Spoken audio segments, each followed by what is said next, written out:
Welcome to Wednesday night OWCP chats with Chris and Gini. Where did you go, Chris? I'm right there. Okay. Tonight we have Eric on, guys. Everybody wants Eric. Everybody loves Eric. It's a especially special treat for me because that means tonight I have basically no responsibilities whatsoever. Right. So tonight we're just going to have a little chit chat with Eric about third-party injuries, maybe some OPM disability questions, and some schedule award questions. And in the meantime, there we go. That's better. That's much better, huh? In the meantime, don't forget to like, comment, and share. And then if you're on YouTube, don't forget to click the subscribe button and click that bell for live notifications. In the meantime, Chris will do a quick housekeeping, and then we're going to go right over to Eric. Yeah, so we were just in Las Vegas, which as far as the gambling scene goes, I should have just stayed a retired gambler because that didn't work out for me. You know, Vegas was built by losers, and this weekend it was built a little bit more by me. But we did get 26 new leads for new doctors in areas where we don't currently have offices. So that was really big. That was the whole point. I don't expect all 26 to sign up with us, but I expect a third of them to. Some good ones in Vegas and in California, Iowa. I think we got a good, or Idaho, whatever. There was like 26. South Dakota, North Dakota. So a lot of places where there's no doctors, like there's a whole part of the country where there's just no help, and hopefully not for long. Then tomorrow we're getting up at not even crack of dawn. We're getting up tonight. In a couple hours. Yeah, we're going to get up in a couple hours and go to the airport. We're flying to Tucson where we're doing an APWU, sort of a 5-state training. And so I do my training on Saturday morning. Hello? Saturday morning, they want him to train for 6 hours. What? Yeah. Well, that ain't happening. Okay, so you get a solid 3 hours out of me there, and it'll be the best 3 hours of your life. Hey, tomorrow we're going to be in Gilbert, Arizona for a couple of hours starting at noon Mountain Time. Yeah. So if you are in the Phoenix area, come out and see us. If you want the address, go on our website, the locations tab. And then Friday we'll be in Tucson in Dr. Heaton's office checking things out. So come see us there as well. Yeah, so just to let you guys know, we're streaming off of LinkedIn, Instagram, YouTube, and Facebook. And if you guys notice, there's the closed caption on there for those of you that asked. So I'm going to go ahead and share. And then do you have anything else? Yeah, one more thing. Okay. So when we were in Vegas, we met up with Tanya Ferry and her husband, Nino, for lunch. And they got me this really cool thing. It says, "You are not alone." It's like the book. So that was really nice. And so I'm using it tonight. Anyways, it's really good to see folks when we go places. So we hope that when we're in, Gilbert and Tucson, you'll come out and see us. Yep. All right. So we're just going to have Eric go ahead and introduce himself. There's a lot of people on here that don't know who you are. I'll introduce you. Eric is the most prolific winning OWCP lawyer on the face of planet Earth. Not true. He is loved more time. Everyone loves Eric. Not Eric, true. the most loved OWCP lawyer on the face of planet Earth. Yeah, and Eric, before you start, let them know one thing, because a lot of people get this confused, that you don't have to be in their state. So we're going to go ahead and turn it over to Eric Blowers, everybody. Don't forget to share. Well, for background, the practice of law in the area of federal workers' compensation is not restricted by state because it's a federal practice. So we represent people. I think I probably have about 41 states right now. Wow. I do have North Dakota.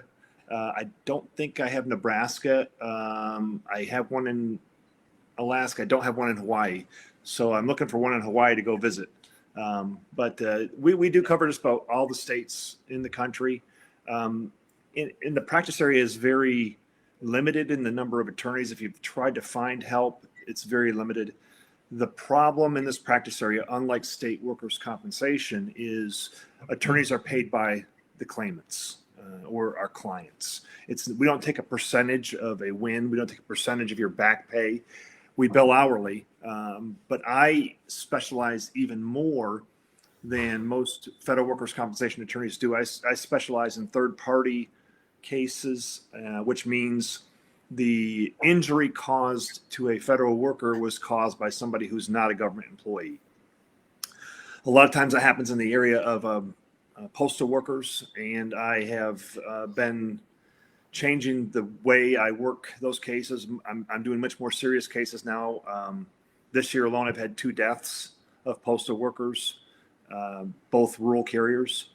I am getting more and more into the more serious cases. The neck sprains without needs for surgery are something I'm trying to get a little bit away from, because people who are seriously injured really, really need my help. And I'm trying to get my services to those people that need it most. Not saying that other people don't need it, but other people can handle it.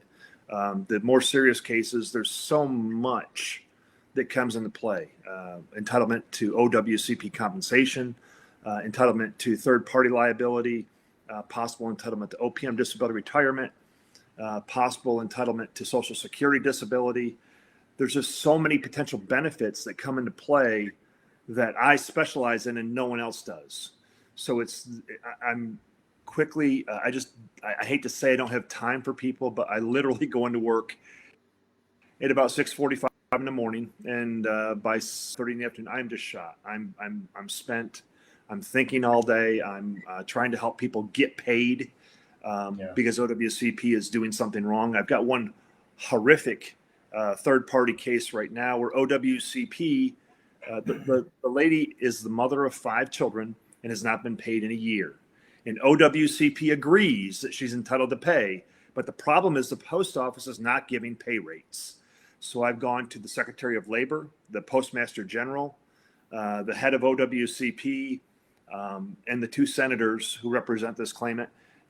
Everybody knows now that she's entitled to pay, and everybody agrees she's entitled to pay. It's the post office that's the holdup.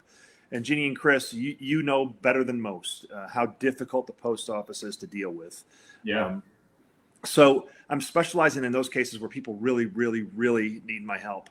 I did help an attorney today, just late this afternoon, who I'm not representing the person, but I'm trying to help that attorney get that person paid because they don't know what they're doing.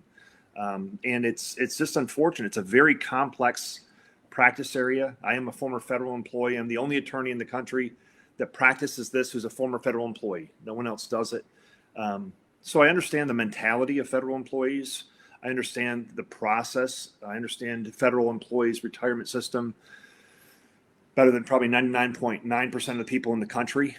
I understand what benefits you're entitled to. Every state does have different laws when it comes to third-party liability. If I have the need or I feel I'm outside my comfort zone, I will associate with an attorney in that state. But the third-party aspect of the claim is not as beneficial usually as the benefits you're going to get from OWCP or the Department of Labor. So my focus, my concentration is getting you everything you can possibly get. A quick settlement on a third-party case is probably about 8 times out of 10 not the best thing for you. It's just not. The lifelong benefits you're going to get from some federal benefit that you're entitled to is going to be a better benefit. I recognize and appreciate what those benefits are, and I'm a very issue-oriented person. Give me the issue, I'll find the resolution, I'll get you what you got coming to you. So are you saying that when people get in car wrecks on the job, they should not call the PI lawyer they find in a billboard at the street corner they got an accident at? I'll say it. Don't do it. I tell everyone all the time, don't call those lawyers. It's I not understand the lawyers, mentality. Right? I do understand the mentality. You know, you sit up late at night, you see the attorneys who have all the advertisements on, I'm going to fight for you. They're going to fight for you to get money for themselves. They're not going to fight for you to get the federal benefits that you may or may not be entitled to, frankly, because they don't know what they are. That's correct. They'll try to, pull, I don't want to say pull a fast one. That's not right. They'll try to get you what they can in the third party liability aspect of the case, but they don't tell you you've got a certain amount of money you got to pay back to the federal government, and you can mitigate that amount if you do it right. That's my specialty where I come in.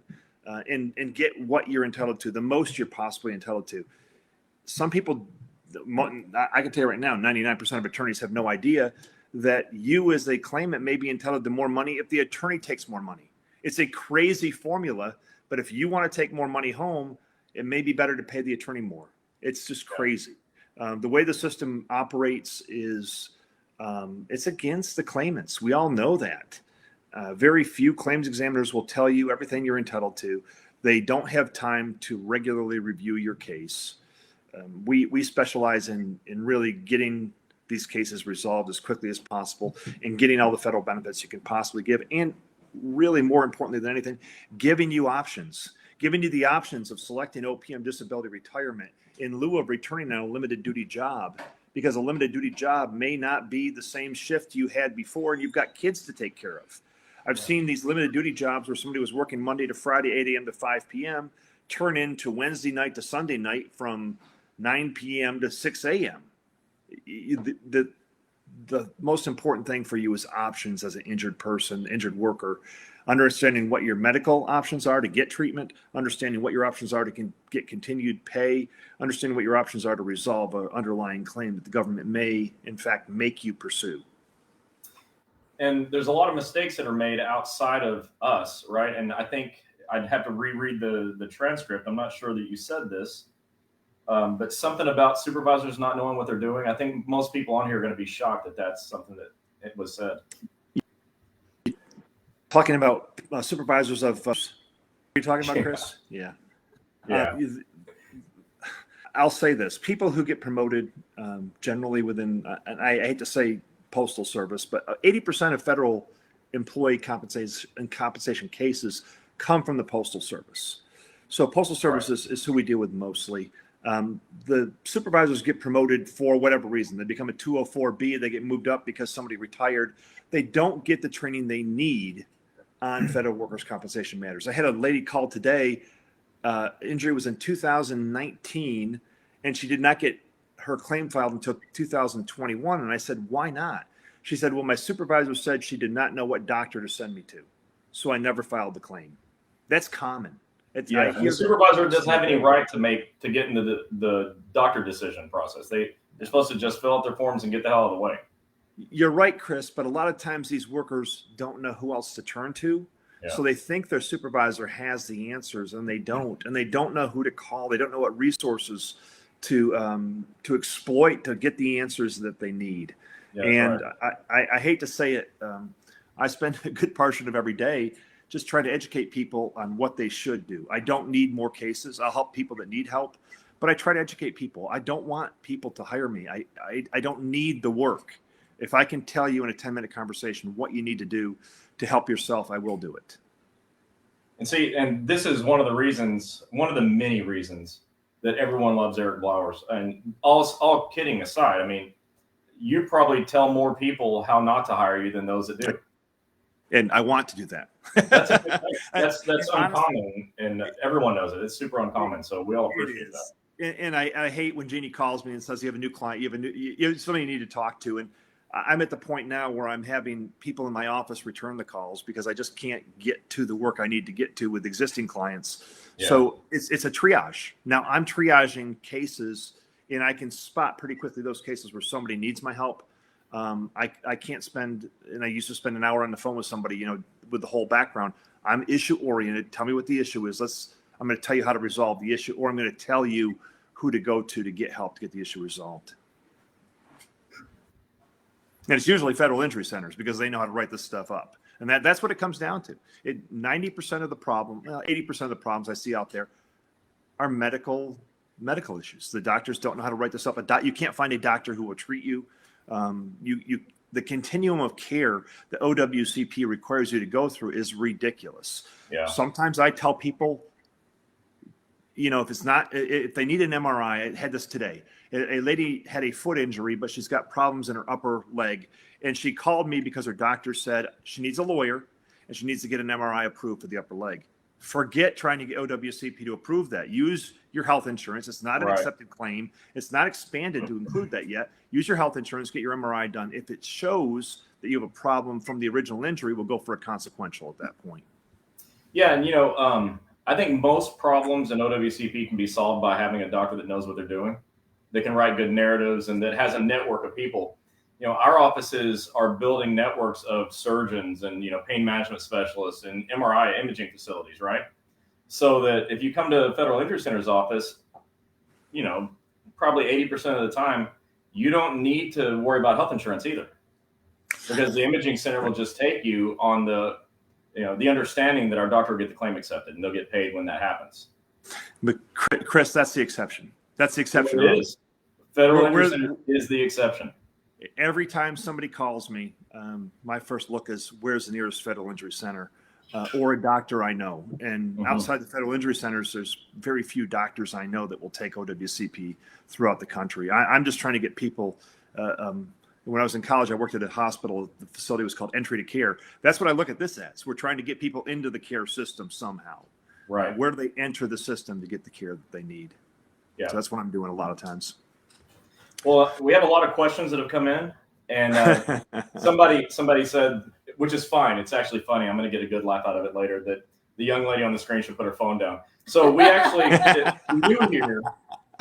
First of all, that's the funniest thing I've ever heard, and thank you for saying it.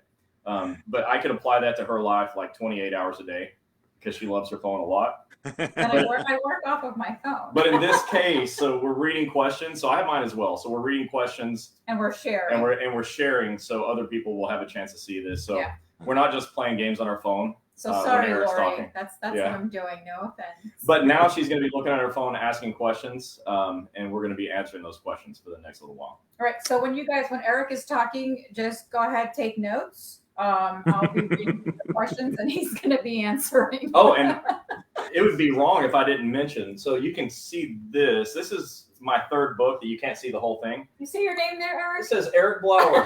No, wow. It's there. So Eric wrote a really great chapter on third-party injuries like car wrecks because there's 27,000 post-employed car wrecks every year. Yeah. And on the job. And so it's a big deal. So he did us a favor and wrote a really nice chapter on that topic. So check that out at breakingowcp.com. Okay, so I'm going to tell you guys where I'm at. So if I don't read your question, you're going to have to repost it. So the first one that comes up on my phone is SC Hall. She asks, are there any recommendations for other attorneys for less serious cases? Good question. Go ahead, Eric. You know, most attorneys in this practice area are literally at the point right now where they can't take more clients. And let me explain why this is such a difficult practice area to get attorneys to engage in the practice. You have to practice under an attorney who knows what they're doing for about a year to really understand what's going on. I have a young associate who graduated from Wake Forest Law School last year, who fortunately worked with me for the last 3 or 4 years. She is at the point now I can turn her loose because we sit there for 8 hours a day going through different scenarios of different issues that come up. And unless you're thinking outside the box, you're just not going to understand this. And attorneys don't want to spend the time to learn this practice area. So there are other attorneys. There's Jeff Zelander in Philadelphia. There's the Shapiros out of Cleveland. There's Devidos Law Firm. There's Wayne Johnson in Orlando. There is Dan Goodkin in California. There are a couple of former claims examiners who engage in this practice area. Toby Rubenstein, Ed Daniels. There are other people who do this. But I'm telling you right now, just about everybody is fully engaged. Chris, I'll be dead if I don't say Christina Falero. Christina worked with me for a couple of years, and she went to Seattle and started her own practice. Thank God I talked her into doing that. She's doing very well. She is incredibly compassionate to injured workers. Not saying I'm not, but she's a young lady who is incredibly passionate about what she does. And the future of the practice area is bleak, because there's not many new attorneys coming on. Yeah. I'm trying to get as many as I can. And there's attorneys in this practice area who have specializations. I tend to do third-party cases. Dan Shapiro in Boston does schedule awards. Wayne Johnson in Florida does Social Security Disability and Merit System Protection Board cases. So everybody has a little bit of a different specialty. If somebody calls me with a unique issue, I'm going to tell them to go somewhere else if I don't feel comfortable or confident in what I'm doing. There's also an entirely separate practice area that's covered under the Office of Workers' Compensation Programs. That's Defense Space Act and longshore cases. So government contractors who go overseas and get injured, which happens a lot, and longshore workers who work on the docks. That's all covered by the Department of Labor also. It's a different practice area, and there's attorneys that specialize just in that. So I think you're really nice for giving the shout out to your competition. If someone asked me, Chris, Not competition. well, okay, for lack of better words, but if someone said, "Hey, Chris, are there any other doctors that you could recommend?" I'd say no. But you know what? There's probably not. That's the problem. There's so few doctors, just like lawyers, that do OWCP. There are some. And you and I both know the most difficult thing to find right now are physicians who do good rating exams. They are even more rare than lawyers who do OWCP. We know a few. Depends on where you are in the country. Yeah. I hate to say this because I think that there are I know there's millions and millions of dollars that are being left on the table on schedule awards right now. Yeah. I read these rating examinations that either district medical advisors or doctors who have no idea what they're doing are doing, and there's so much money being left, it's not even funny. So, speaking of schedule awards, Dr. Cooper's on here from Forest Park, Georgia, and Phoenix City, Alabama, and he is trained now to do the 6th edition, and has already done. I don't know how many. He's already done some though, and also we've got a doctor in St. Pete, Florida, Fred Freed, who just recently finished his training on schedule awards or 6th edition impairment ratings. And we've got some others that do it as well. But I was talking to our newest guy in Salt Lake City today, and him and his office are in the process of training on OWCP. Okay. And today I sprung it on him. Actually, she did, that his nurse practitioner needs to go ahead and get trained on how to do 6th edition impairment ratings. And he said, well, she's got a lot of free time. I'm going to make her get started doing that right now. Yeah, so some of them it's just kind of makes sense and it clicks. And they say, okay, we have to learn how to do this, but very few of them do it. Yeah. Well, there's a reason. It's difficult. Yeah. First, second of all, there's talk of doing away with the 6th edition right now. So nobody wants to go out and get this training and expertise if it's going to change tomorrow, and there is talk about it. So, yeah.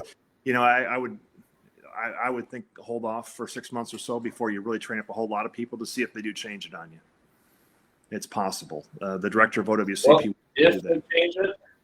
if they change it on us, we'll just all have to go back to start and learn something new. That's the way it goes. Yeah, I know. It's complex and it's difficult. And these rating exams, especially when you get into the more difficult cases of CRPS or multiple ratings on a particular body member and the combining of these things get very, very difficult. Range of motion ratings as opposed to DBI ratings. Yeah. They get complex quickly. Right. Let's see. Belinda Peterson said, "You're not going to drop the ones you're already working with for you." Are you? Tell Belinda not to worry. No, all existing clients are doing fine. That's right. I have. Excuse me, Jeannie. I have commitments to people. That's why I'm trying to avoid taking on a whole lot more people. I've got commitments, and I'm going to certainly live up to every commitment I've made. Sure. Jerry Gatewood said, "Honest and brilliant attorney." Hey, Are you talking about Eric? Thank you, Jerry. Portal Maria said, Maria Portal. Thank goodness for federal injury centers. Oh, thanks. Let's see. Alice Hernandez says, Eric was so honest with us about our case, which was greatly approved. Deborah Gullidge said, is disc pressing on the sciatic nerve considered for a schedule award? Good question. The back, spine, brain, heart, a couple other body parts are not scheduled body members. If it impacts a limb, a scheduled body member, a leg, an arm, something like that, then radiculopathy as a diagnosed condition can result in a rateable condition, not for the back, but for the limb. Yeah. Generally speaking, you need an EMG or an what's EMG stand for, Jeannie? I know NCVS, nerve conduction velocity study, to demonstrate what that rating, what the actual impairment is. Do you know it, Jeannie? He said it. I said thanks, Jeannie. I'm pretty sure it's electromyogram, but I don't know. Dr. Cooper's on here; he'll tell us. So if you have those, if you have a study that is indicative of an abnormal study, then yes, you can possibly get a rating for that. They're generally low, and they rate each nerve individually in the extremity. You can combine those depending upon what nerves you're talking about. Again, even doctors that do rating exams regularly don't know how to do a proper radiculopathy rating, in my experience. Right. And Chris, I mean, what do you think? No, I think that's exactly right. I mean, this thing is just, it's so complicated that, you know, the patients, the injured employees, they're having a really hard time. Now, the complication of the system is why it's so hard to get doctors to join. You know, everything in this thing is complicated. It's not only the complication of the process and the system, but the low pay the OWCP offers for a rating exam. I can tell you right now, I wouldn't do it. For the amount of money OWCP pays, if I were a physician, I would not do a rating exam. I don't know how you get people to do it. Thank God you do. But I find generally that people in North Carolina, where I am, and in New York, I've seen this a ton of times, these doctors look at the person and say, I'm going to give you a 20% rating. That's it. That is the rating exam. It doesn't fly anywhere. No. The DMA, District Medical Advisor, immediately dismisses the rating exam and you have to start anew. Well, we only accept payment from OWCP because we don't take money from patients ever. But we would do them for free if we had to. Yep. They're needed.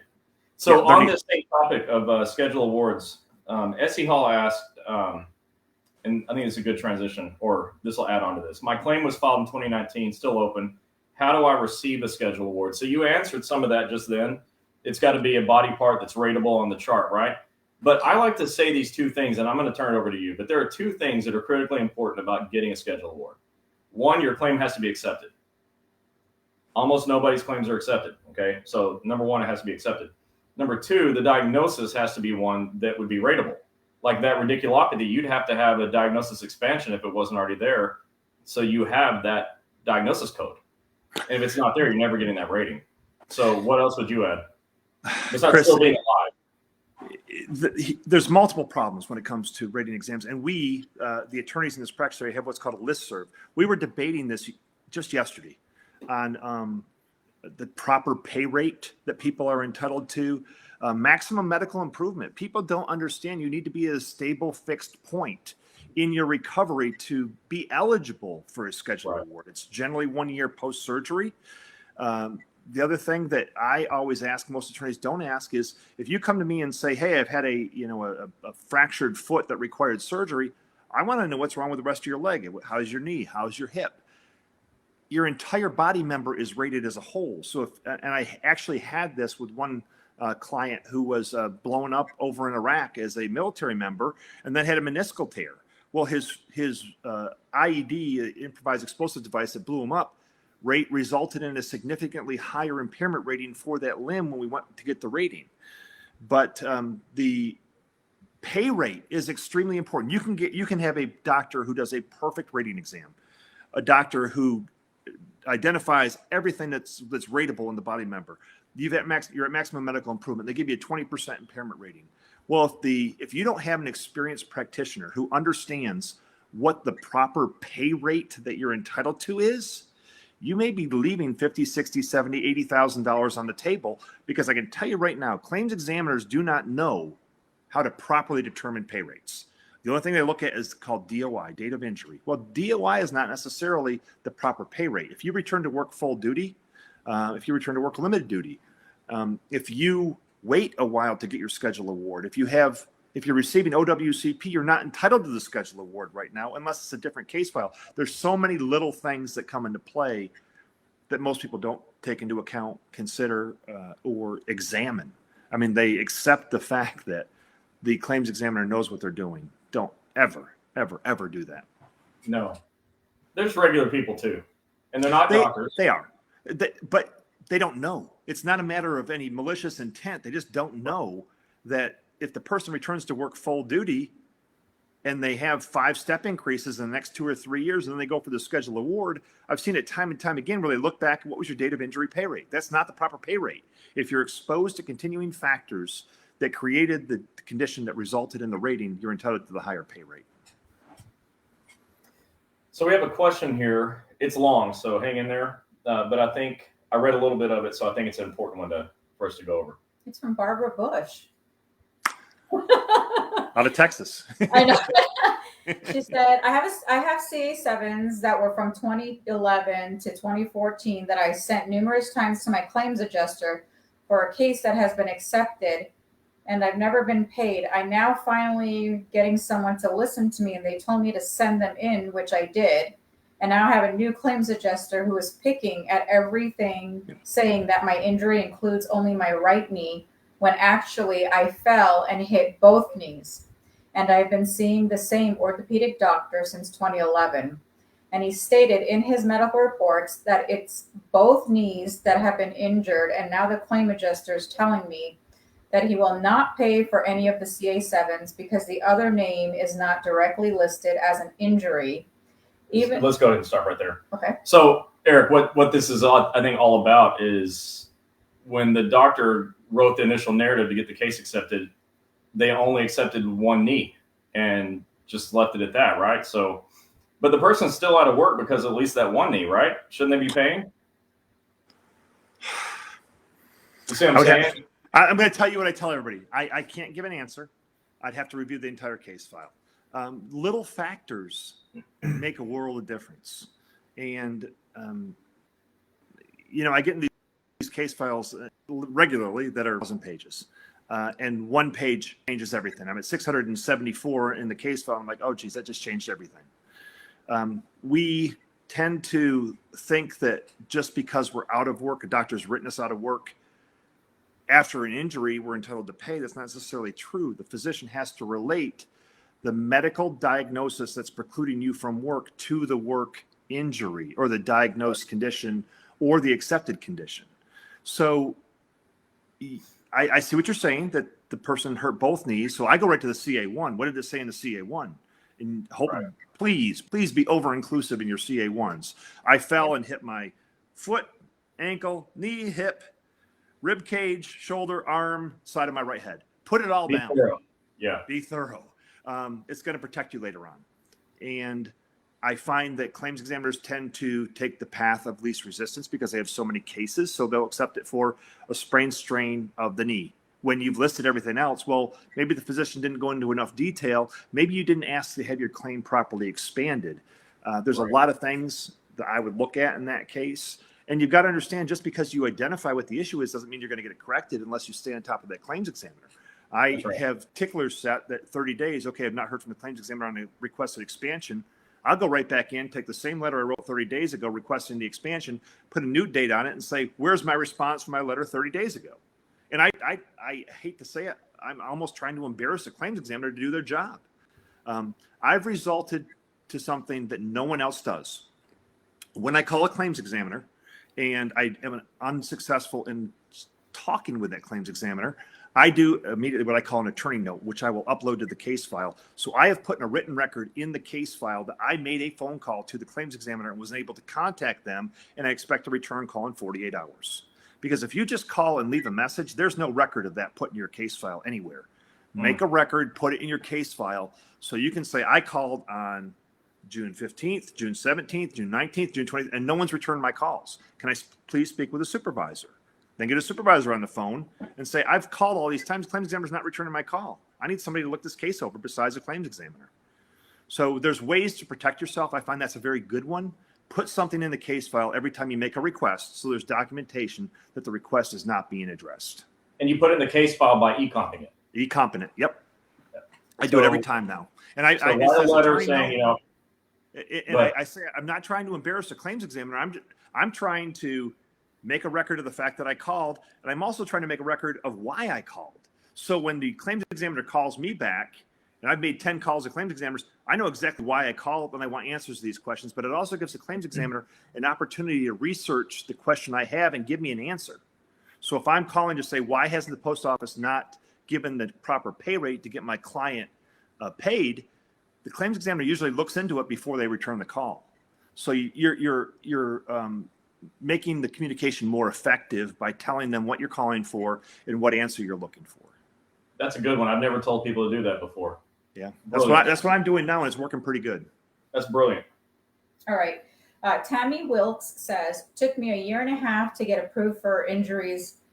I don't know what that meant. Still issue 4 surgeries later. FCE just done and came back to light duty. Now my treating doctor doesn't know what to do with the MMI or 6th edition is.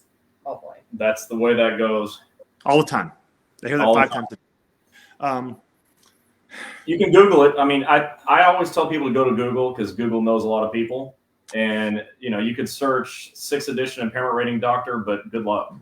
My first question to her is, where does she live? That's my first question. And I know there's doctors out there that are not associated with Federal Injury Center that can do rating exams. I know sometimes you have to pay $1,500 to them to do a good rating exam. But when you're looking at getting $100,000 in schedule award, $1,500 is certainly worth it. Yeah, it's nice. Yeah, it's some of these schedule awards are huge. The most we've ever gotten for one person on a schedule award is over $500,000. And I've seen them as low as, a couple $1,000s, but they're generally worth your time and effort to move forward on a scheduled award. But please find somebody that knows what they're doing or an attorney who knows how to review it. Otherwise, you're leaving money on the table. I'm telling you. If your doctor uses the 5th edition, you're going to get 0. No, you're not getting anything. Ms. Harp, you asked if our federal injury offices handles COVID. Yes, we do. Just go to our website at federalinjurycenters.com, click locations, and you'll find all of our doctors there. Yeah, they're all trained to get COVID claims approved. Sonia Summer says, what's the difference between modified assignment offer and reasonable accommodations? Well, reasonable accommodations include modified offers. They do. But reasonable accommodation is not necessarily OWCP related. There are 430 federal agencies. I think I say this every time I come on one of your chats. Yeah. There are 430 federal agencies. There's only one agency that makes a distinction between a limited duty job offer and a light duty job offer. That is the U.S. Postal Service. A light duty job offer is a job offer the post office offers to you before your claim is accepted. Once your claim's accepted, then it becomes a limited duty job offer. The law says before you accept a job offer, take that job offer to your physician. Don't let your supervisor browbeat you into signing the job offer, calling you into the office and having you sign a job offer. Don't let them do that. Yeah. Okay, before we ask the next question, I like to do this, Eric. Sometimes some of my doctors come on and want to say hi. Mm-hmm. And so today, I already said Dr. Cooper was on, but our office in Manhattan, New York is on. And Dr. Shockey and Dr. Bart. Kim. Okay, good. So Kim's working in the practice. She's Dr. Bart's wife. So they're on here to find out what everyone's saying, what people think, what your issues are. So they're better at helping you. So everyone say hi to Dr. Bart, Dr. Shockey, and Kim. We have Dr. Kammerer too. Oh, Dr. Kammerer is in Pinellas Park, Florida. He's like a prodigy for work comp. If you get a chance to go to Dr. K, your claim's getting accepted.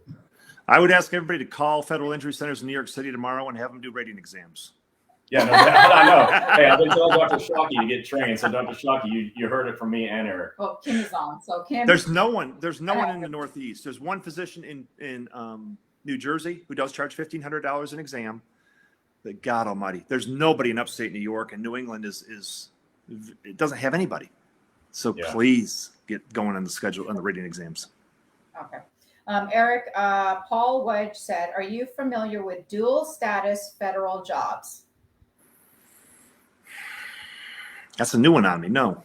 Yeah, me too. So we're both a no on that one. We'll have to look it up. Dual status federal jobs. But hey, is there a specific question about it? Because maybe the question will. Will get us I have heard of people that are yes. I have one person who's a dual status federal job. He is a National Guard troop who was nationalized to go overseas. At the same time, he had a civilian position with the federal government. So I consider that dual status. So you're talking about different benefits there, though, military benefits and civilian benefits. Right. And he did get hurt, of course. Yeah.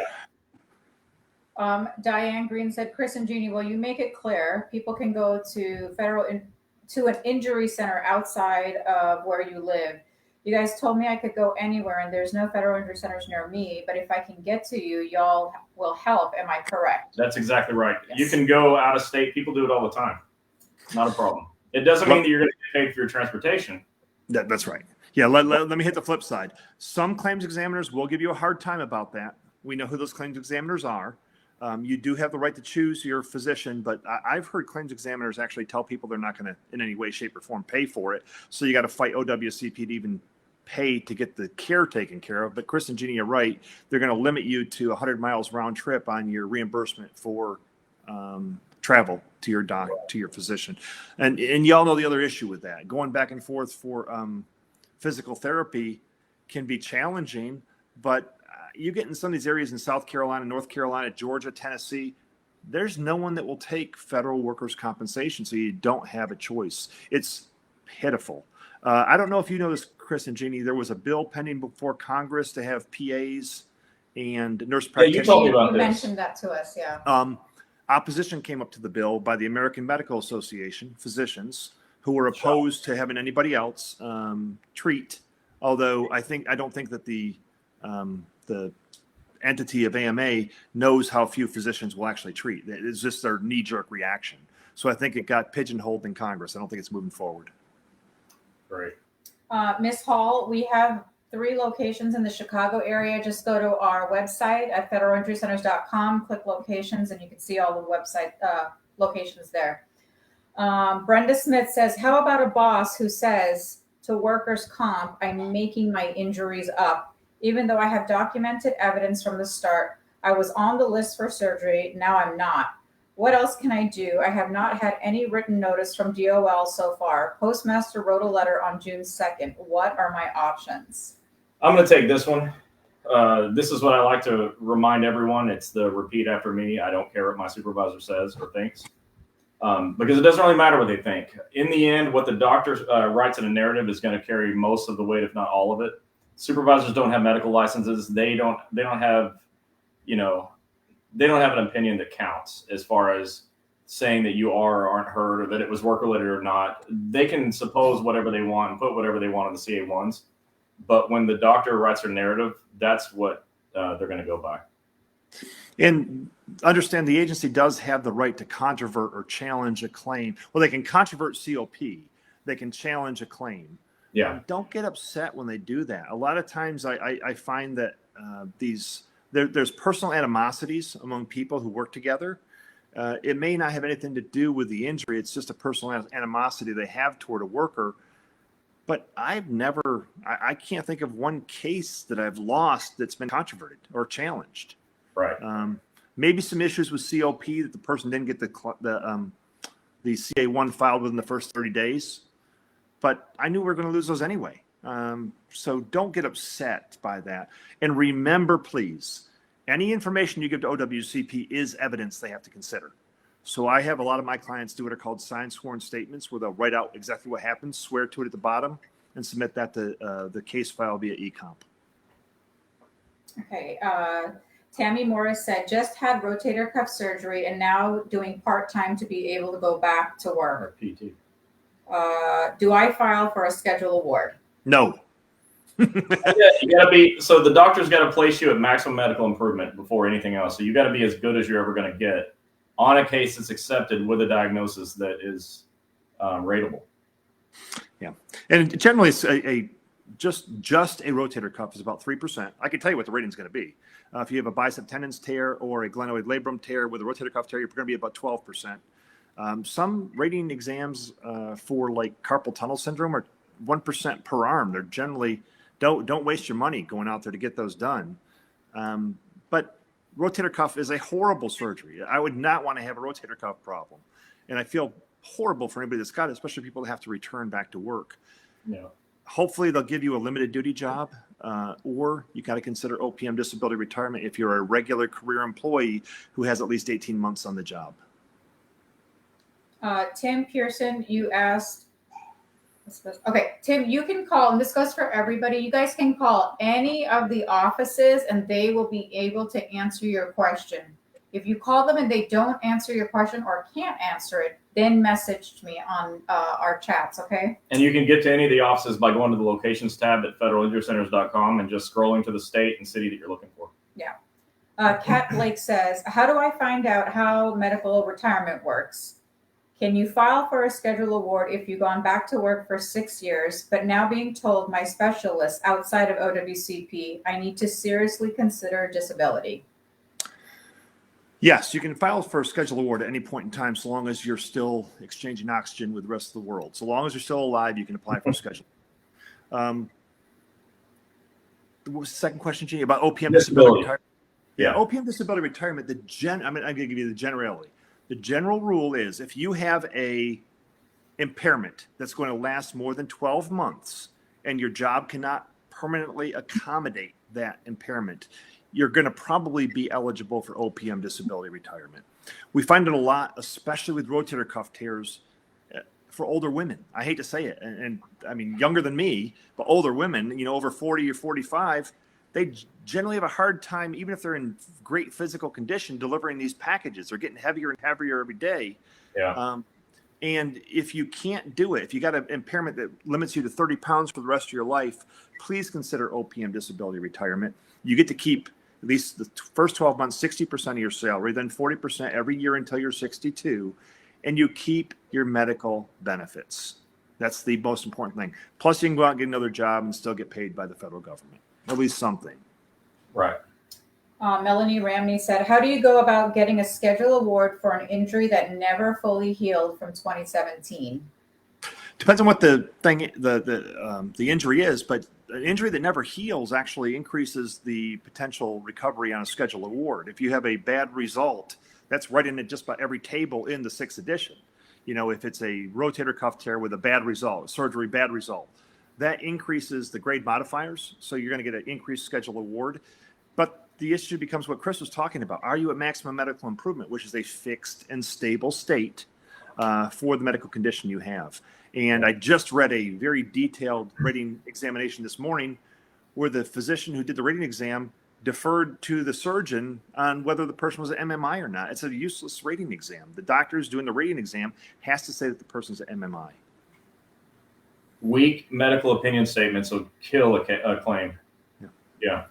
Well, it kills a claim, but it also makes a claims examiner's day because they're denying a claim, and they love that. Yeah. Francis Locke said, maybe you can answer this. My post office did not have a job to offer me due to my restrictions, yet I still have not been paid over the 45-day period. My injury was over a year ago. What can I do?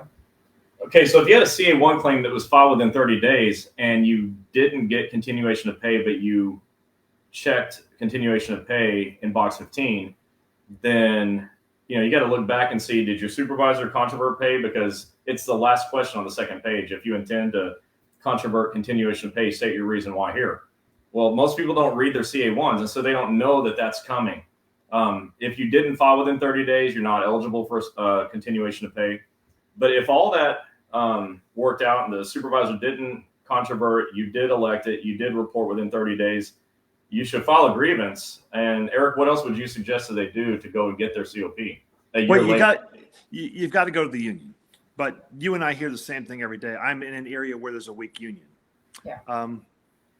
Chris, you've got good contacts with Chris and Gini, you guys got good contacts with the unions. You're going to tell them who to contact if they contact you. And, the union's the first place to start. Even if the supervisor controverts the COP, that's not the end of the equation. That's that's just their allegation of why you shouldn't get COP. I see these cases all the time, and they're so unfortunate because it's so much money to the injured worker, but the post office could care less. If they pay you wrong, they're going to hit you with a debt. You've got to fight these things. You got to know how to fight these things, and it's not easy. No. Federal Injury Centers is good about helping people with that because I can't help everybody. But in that particular instance, I would want to know. It sounds like the person was paid after 45 days. Is that the impression you got, Jeannie? That they were paid after 45 days? It was the first 45 days COP that's at issue? Right. Yeah. Again, start with the union. The union people should be helping you with that.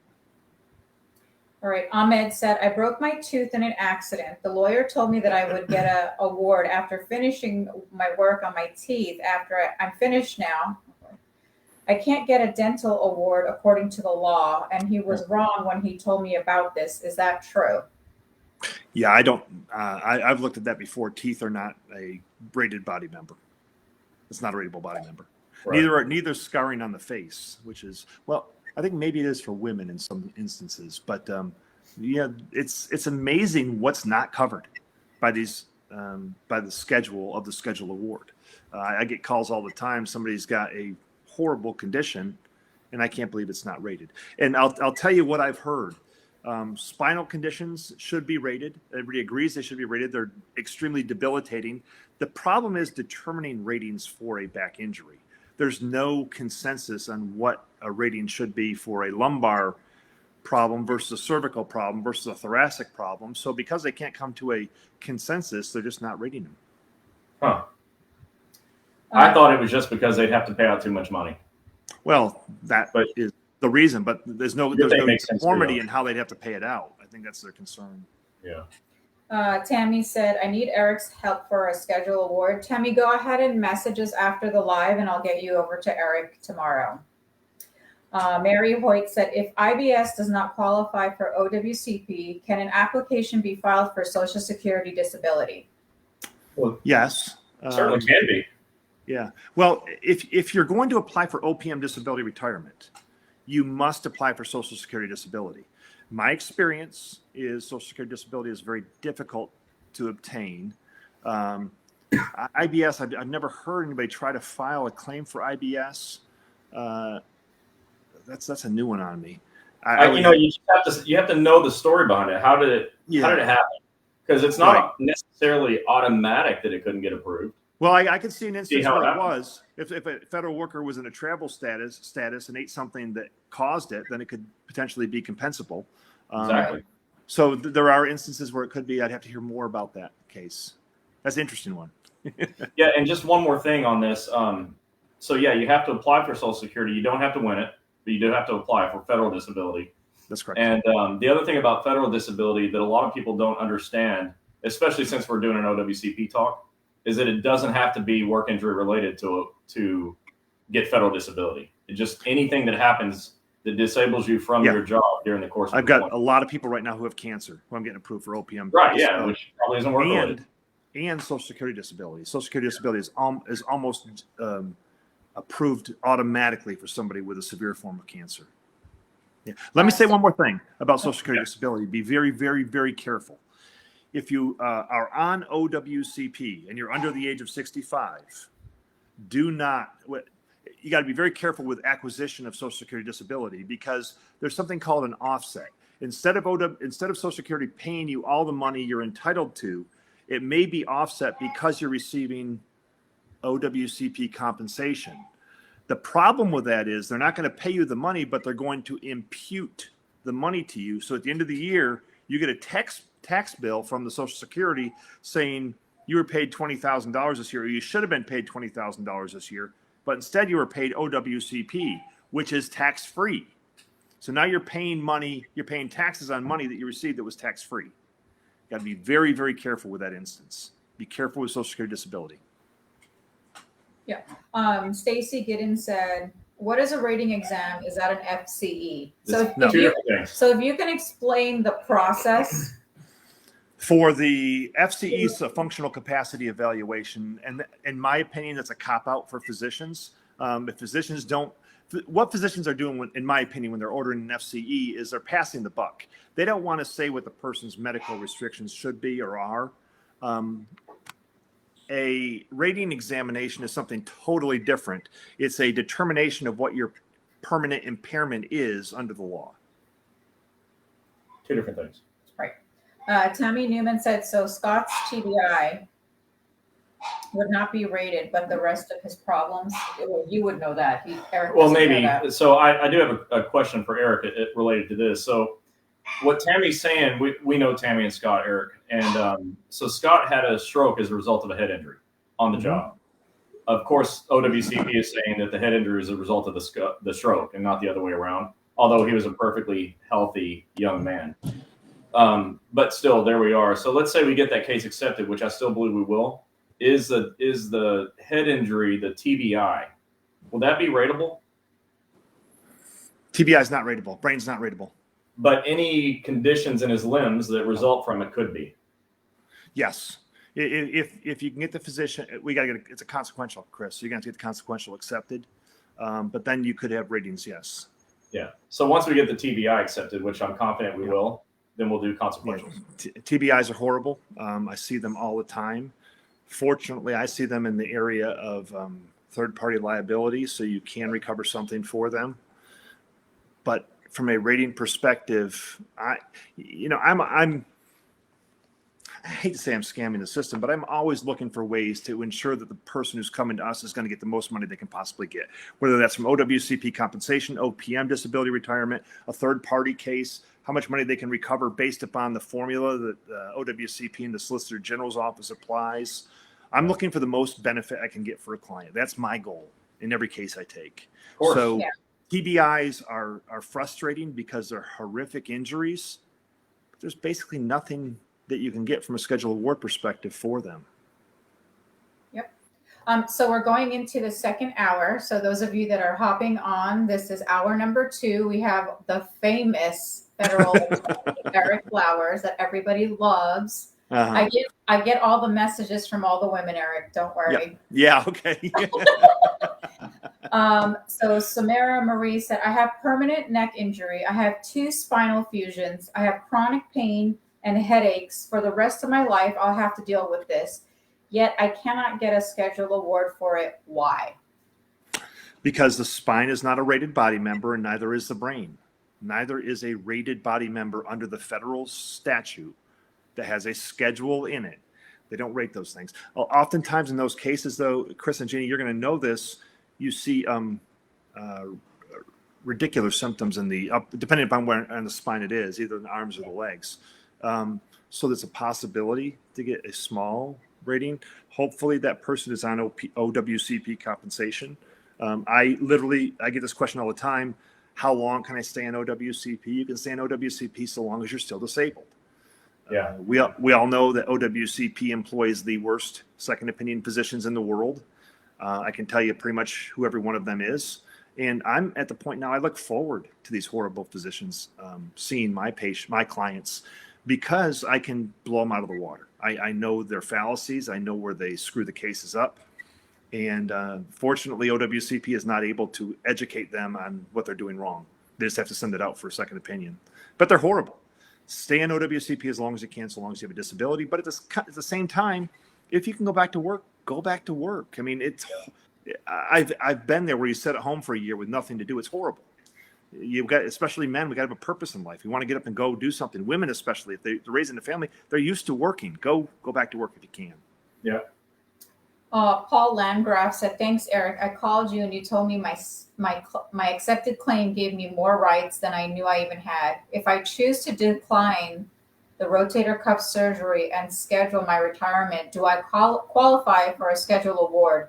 Doctor says it's risky due to age And comorbidity. and comorbidity. Yeah. I hear that every day.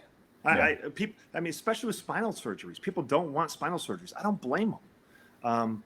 Talked to a guy today whether or not he wants an ankle replacement. Ankle replacements, I'm not a doctor. I think it's a relatively new procedure in the last few years. People are skeptical of those things. So yes, you can get a schedule award without getting surgery. OWCP, please hear me, cannot make you get surgery. That is an individual choice and decision you make. The fact that you don't get surgery is going to probably result in a much higher rating examination, because in my experience, that's going to be a ROM rating, a range of motion, which is going to be severely restricted because of the lack of the repair of the rotator cuff problem. Comorbidities, that rings a bell to me. What other comorbidities do you have? Do you have any other injuries on that arm? So there's every case is different, and I about shoot myself when I miss something. I hate missing something. So a full, especially for your physicians, and you, Chris and Ginny, and your physicians know this, a good patient history is key. It truly is.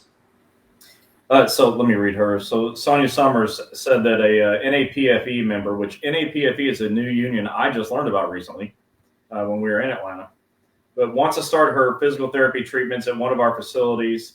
Basically wants to know, they don't want to change their treating doctor. Can they still get therapy at our office? Yeah, just get a referral. Doctors work off referrals all the time, and referrals in OWCP are honored. So just have your doctor make a referral to the doctor you want to go to. It's no problem. Chris, is there a problem with their physician sending the patient to your facility for physical therapy? No. And that's what I was saying. The rule in OWCP actually says that all referrals shall be honored. So any doctor can make a referral to any other doctor. Okay. Unless the treatment's not medically necessary, but then we got a whole other problem. All right. BK Harvey said, what about a bone scan that shows shoulder injury and hip that exacerbated back disc issues? Neurosurgeon says surgery needed, but bones are too small. Having aquatic therapy, high tech and pool with treadmill that lowers you into the water. Those are so cool. Can a schedule award be looked into? Had to retire using a cane and mostly homebound. Yes, right. I mean, it's a rateable body part of the shoulder, and I forget what else. What I'm looking for at that, as soon as I heard what she's talking about, I'm looking at decreased interval joint measurements in both the shoulder and the hip and every other joint in the body, depending upon what the accepted conditions are for. That can be a very big or a very small rating exam schedule award. But yeah, again, you got to learn more about the case, and there's certainly potential there for a big schedule award. You're going to type something in there. And here? Yeah. To Eric Flowers. Uh-huh. Eric, can you give everyone the office phone number that you want to call? Our office phone number is 704-607-8870. So you guys know Eric is not in another state. He is in North Carolina, and that's okay that he's in North Carolina. So Now, those of you that are asking. Now let's go ahead and get your cell number so people can call you at 3 a.m. I don't have a cell. Okay.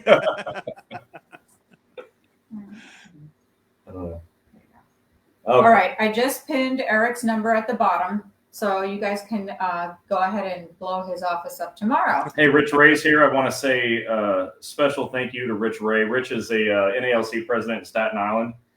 He and I have become very, very good friends, and he's a great resource for me. You know, like Eric, when I get stumped, I'm coming to Eric, right? Well, when there's union issues, Rich is perfect. So I just want to say hi to Rich. Yeah. Good union people are invaluable. They're better than me. They know the system. They know the ELM. They know the policy and procedure. And more importantly than what the rules are is how to get things done. Yeah. I know the rules, but it takes a lot more experience to get things done. That's where the union officials help so much. Absolutely. Tammy Smith said, had anyone gotten a schedule award for COVID-induced pulmonary fibrosis scarring of the lungs? Yes.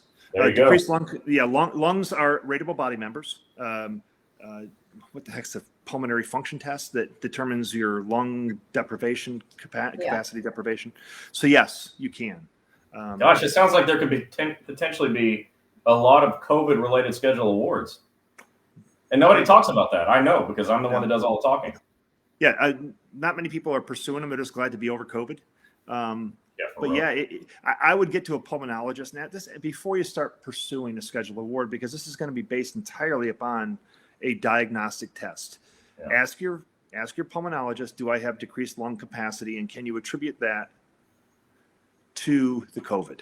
You know, I'm trying to think about that. If the COVID is accepted condition, you have decreased lung capacity, I'm not sure you have to make the necessary causal relationship to the deprivation being caused by the COVID. I think you could probably get a schedule award without it.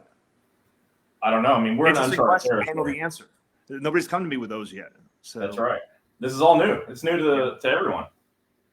Mike Porto said, is an accepted primary osteoarthritis of both hands and both wrists only part of the same arm? I need surgery on my ulnar bone.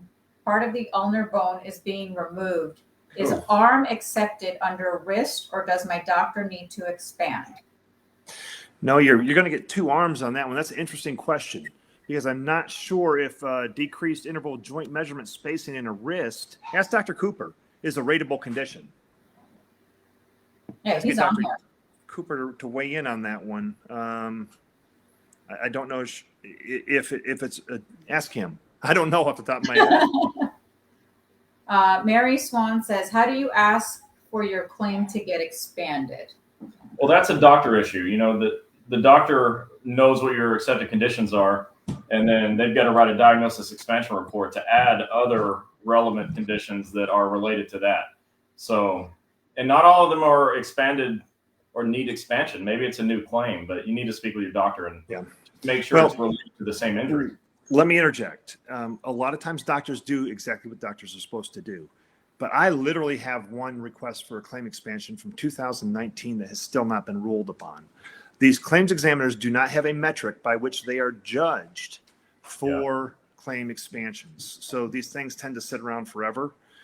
Again, standard claim, call once a month and then put something in the case file. I called today to ask what the status of my claim expansion is. No one's returning my call. Document. That's what you got to do. That's such great advice. Carolyn Webb said, what paperwork do I need to fill out for a consequential claim? Had rotator cuff surgery on the right shoulder. My left shoulder now has a tear due to overusing it. My doctor has already stated that in a report. What do I need to do? My gut feeling is that, okay, that's consequential, but it could also be a brand new CA2. I mean, it's another injury that happened to another body part.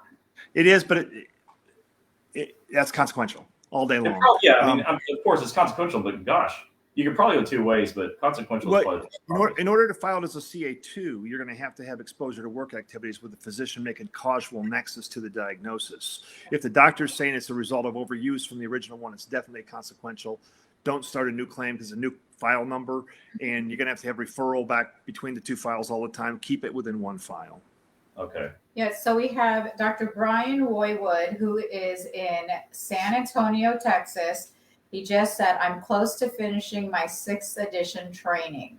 So if you're in San Antonio, Texas, he's one of our franchisees. He's relatively new compared to a lot of them, but we're really happy to have him. And San Antonio is such an important area because there's a bases down there.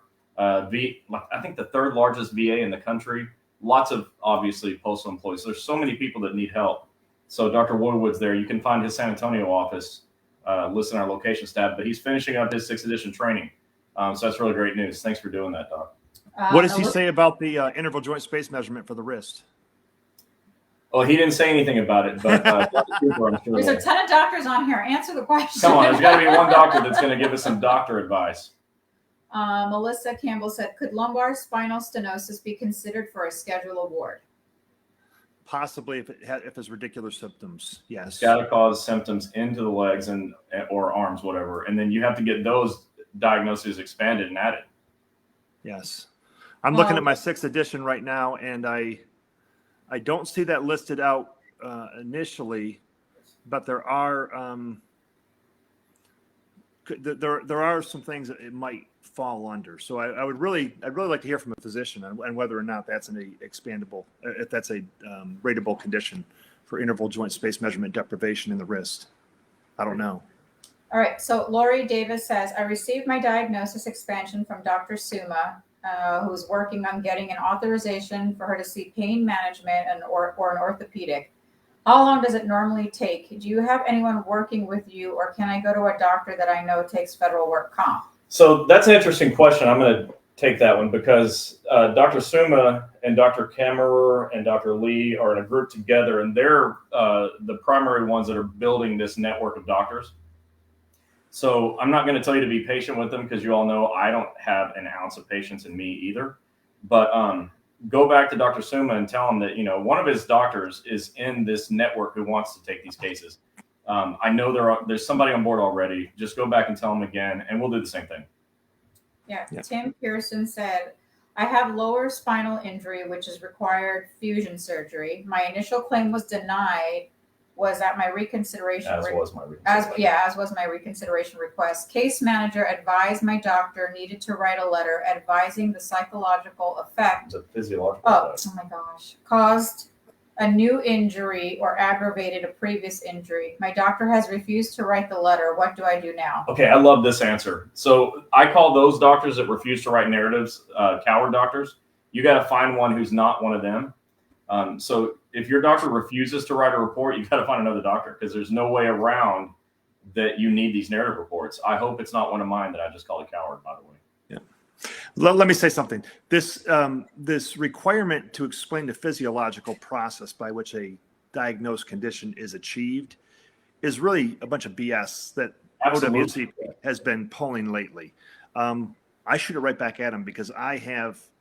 the physiological process for just about every condition in the world. I write the medical reports for the physicians, and I don't ask them to sign it. I ask them to review it and to consider it as part of their report and or adopt it as their report. So Right. I shoot it right back at OWCP. This physiological process goes both ways. If you go to a second opinion physician, he says there's nothing wrong with you, and he doesn't explain the physiological process by which your condition has healed, you can use that against them too. So don't be upset because they're using it, because it does. The train goes both ways in that track. Yeah. Our narratives include that automatically most of the time, because It's pretty simple, actually. They're doing that all the time. Yeah. Sonia Summer says, next question. What was the meaning of reasonable accommodations related to postal services? What was the meaning? Yeah, of reasonable accommodations related to the postal service. Well, under the FLMA, Family Medical Sick Leave Act, anybody, FMLA, anybody, Family Medical Leave Act, I think, yeah, anybody can ask for a reasonable accommodation. I think it's up to 12 weeks a year. Is that right? I don't do many reasonable accommodation requests because it's outside the scope of OWCP. But if you have a medical condition that's not related to work, you can ask for a reasonable accommodation. You can also ask for a reasonable accommodation for a work-related injury that's not accepted yet. We do see a lot of people asking for that, and it's usually granted pretty liberally. I do have to say the government does one thing right, and they do give people accommodations when they're truly unable to work. And they don't, even the post office. I mean, the post office, your union people will tell you they can fire people who aren't coming to work, even if it's for an OWCP claim. They can fire you. It's not a EEOC violation. It's just not. But they're pretty good about keeping people on and giving you an opportunity to return to work, and or giving you an opportunity to at least retire medically. Don't get upset if your employer gives you a letter called a medical inability to perform letter. What that basically means is you're not going to meet the minimum physical requirements to do the job that you've been hired to do. People get very upset when these letters come in. That is a per se basis to get OPM disability retirement accepted. So don't get upset if you get that letter. Call us to get OPM started. Yeah. Christina and Diane Green. You can go to any federal injury centers that you want. And Christina, we have a doctor in South Bend, Indiana, so you don't need to go to another state. Keegan White said, I returned to work 3 weeks ago, light duty, still going through PT after surgery. How do I seek a schedule award because I have limited range of motion in left great toe? Thank you for your all's commitment to injured federal employees. It's like, just like we said, you've got to be, you have to have your claim accepted, a diagnosis that qualifies. Then your doctor has to say you're at maximum medical improvement, and then you've got to get your 6th edition rating. And it's a medical decision. It's not your decision. So you got to just communicate with your doctor. Fixed and stable are the two key words. Is your condition fixed and stable? If it is, then you're ready. And it doesn't have to be a year.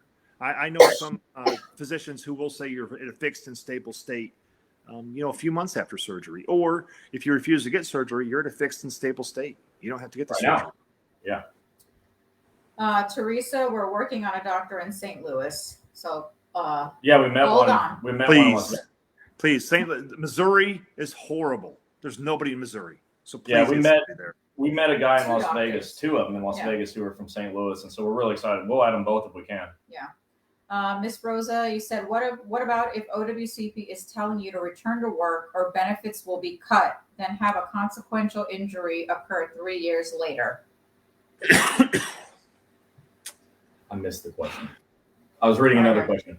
All right. So what about if OWCP is telling you to return to work or benefits will be cut, then have a consequential injury occur 3 years later? I mean, that's a tough one.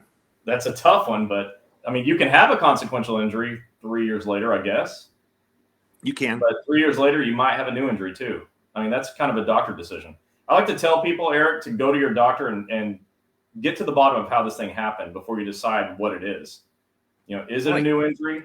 Right. Is it a consequential? The doctor is going to know better than I would. Sometimes I find some doctors don't recognize consequential injuries until you put a proposed report in front of their face. Like, yeah, that sounds reasonable. So it's not. They just don't think the way we do on how to get a claim expanded. That's not the way they're thinking. They're trying to treat someone. So don't get upset with the physicians for not understanding the process because it's a foreign process to them. It really Some is. call Chris and get trained. Yeah. They've got bigger problems dealing with insurance companies to get paid than trying to get trained in the new process. That's why there's so few physicians in the country that do this practice area. It's very difficult. They don't want to put up with the BS, and they don't want to try to fight to get paid by the federal government. Chris and Gini have perfected the system and how to write the reports and to get the physicians paid. Because if a physician's not getting paid, I wouldn't do the work either. Yeah. Those of you that are asking if we have a doctor in, just go to the website at federalinjurycenters.com, click locations, and you'll see all the locations. We have more coming, so keep checking. Anybody that's just in training won't be listed there yet because I don't like you to go to doctors that are not trained. You can go to any doctor that's not trained. That's what you're doing already. So we wait to list them until they're trained. April Smith said, does Eric help with OPM claims move faster? Yeah, let me say something about that. That's a great question. The biggest, again, 80% of the people that we deal with are postal workers. The biggest problem with OPM is the Injury Compensation Office. If somebody from a union can please tell me how to get something done at the Injury Compensation Office, I'll pay you $1 million, because that